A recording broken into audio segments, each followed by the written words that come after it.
വല്ല ഊനമോ വിരൂപതയോ ഉള്ള കാളയെ എങ്കിലും ആടിനെയെങ്കിലും നിന്റെ ദൈവമായ യഹോവയ്ക്ക് യാഗം കഴിക്കരുത്.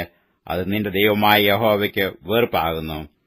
നിന്റെ ദൈവമായ യഹോവ നിനക്ക് തരുന്ന ഏതൊരു പട്ടണത്തിലെങ്കിലും നിന്റെ ദൈവമായ യഹോവയ്ക്ക് അനിഷ്ടമായുള്ളത് ചെയ്തു അവന്റെ നിയമം ലംഘിക്കുകയും ഞാൻ കൽപ്പിച്ചിട്ടില്ലാത്ത അന്യദൈവങ്ങളെയോ സൂര്യചന്ദ്രന്മാരെയോ ആകാശത്തിലെ ശേഷം സൈന്യത്തെയോ ചെന്ന് സേവിച്ച് നമസ്കരിക്കുകയും ചെയ്ത പുരുഷനെയാകട്ടെ സ്ത്രീയെയാകട്ടെ നിങ്ങളുടെ ഇടയിൽ കണ്ടുപിടിക്കുകയും അതിനെക്കുറിച്ച് നിനക്ക് അറിവ് കിട്ടുകയും ചെയ്താൽ, നീ നല്ലവണ്ണം ശോധന കഴിച്ചു അങ്ങനെയുള്ള മ്ലേച്ഛത ഇസ്രയേലിൽ നടന്നു എന്നുള്ളത് വാസ്തവവും കാര്യം യഥാർത്ഥവും എന്ന് കണ്ടാൽ, ആ ദുഷ്ടകാര്യം ചെയ്ത പുരുഷനെയോ സ്ത്രീയെയോ പട്ടണവാതിലിന് പുറത്തു കൊണ്ടുപോയി കല്ലെറിഞ്ഞു കൊല്ലണം.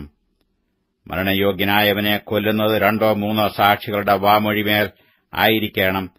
ഏകസാക്ഷിയുടെ വാമൊഴിമേൽ അവനെ കൊല്ലരുത്. അവനെ കൊല്ലേണ്ടതിനു ആദ്യം സാക്ഷികളുടെയും പിന്നെ സർവ്വജനത്തിന്റെയും കൈ അവന്റെ മേൽ ചെല്ലണം. ഇങ്ങനെ നിങ്ങളുടെ ഇടയിൽ നിന്ന് ദോഷം നീക്കിക്കളയണം. നിന്റെ പട്ടണങ്ങളിൽ കുലപാതകമാകട്ടെ, വസ്തുസംബന്ധമായ വ്യവഹാരമാകട്ടെ, അടികലശാലയാകട്ടെ, ഇങ്ങനെയുള്ള ആവലാതി കാര്യങ്ങളിൽ വല്ലതും വിധിപ്പാൻ നിനക്ക് പ്രയാസമുണ്ടെങ്കിൽ നീ പുറപ്പെട്ട് നിന്റെ ദൈവമായ യഹോവ തിരഞ്ഞെടുക്കുന്ന സ്ഥലത്ത് പോകണം. ലേവ്യരായ പുരോഹിതന്മാരുടെ അടുക്കലും അന്നുള്ള ന്യായാധിപന്റെ അടുക്കലും ചെന്ന് ചോദിക്കണം. അവർ നിനക്ക് വിധി പറഞ്ഞു തരും. യഹോവ തിരഞ്ഞെടുക്കുന്ന സ്ഥലത്തുനിന്ന് അവർ പറഞ്ഞു തരുന്ന വിധി പോലെ നീ ചെയ്യണം. അവർ ഉപദേശിച്ചു തരുന്നതുപോലെയൊക്കെയും ചെയ്യുവാൻ ജാഗ്രതയായിരിക്കണം. അവർ ഉപദേശിച്ചു തരുന്ന പ്രമാണത്തിനും പറഞ്ഞിരുന്ന വിധിക്കും അനുസരണമായി നീ ചെയ്യണം. അവർ പറഞ്ഞു തരുന്ന വിധി വിട്ട് നീ ഇടത്തോട്ടോ വലത്തോട്ടോ മാറരുത്. നിന്റെ ദൈവമായ യഹോവയ്ക്കു അവിടെ ശുശ്രൂഷ ചെയ്ത് നിൽക്കുന്ന പുരോഹിതന്റെയോ ന്യായാധിപന്റെയോ വാക്ക് കേൾക്കാതെ ആരെങ്കിലും അഹങ്കാരം കാണിച്ചാൽ അവൻ മരിക്കണം. ഇങ്ങനെ ഇസ്രയേലിൽ നിന്ന് ദോഷം നീക്കിക്കളയണം.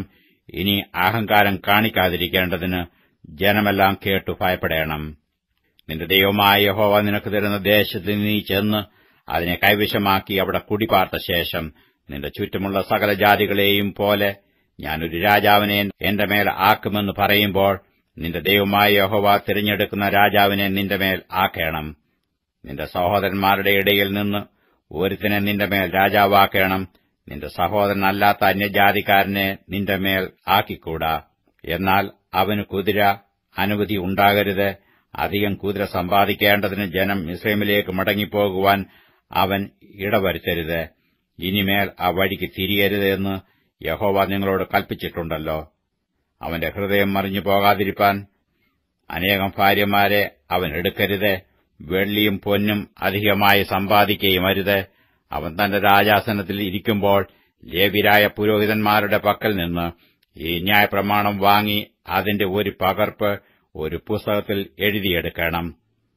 ഈ ന്യായപ്രമാണത്തിലെ സകല വചനങ്ങളും ചട്ടങ്ങളും അവൻ പ്രമാണിച്ചു നടന്ന് തന്റെ ദൈവമായ യഹോവയെ ഭയപ്പെടുവാൻ പഠിക്കേണ്ടതിന് അത് അവന്റെ കൈവശം ഇരിക്കുകയും അവന്റെ ഹൃദയം സഹോദരന്മാർക്കു മീതെ അഹങ്കരിച്ചുയരാതെയും അവൻ കൽപ്പന വിട്ടു ഇടത്തോട്ടോ വലത്തോട്ടോ തിരിയാതെയും ഇരിക്കേണ്ടതിനും അവനും അവന്റെ പുത്രന്മാരും ഇസ്രയേലിന്റെ ഇടയിൽ ദീർഘകാലം രാജ്യഭാരം ചെയ്യേണ്ടതിനുമായി അവൻ തന്റെ ആയുഷ്കാലമൊക്കെയും അത് വായിക്കുകയും വേണം.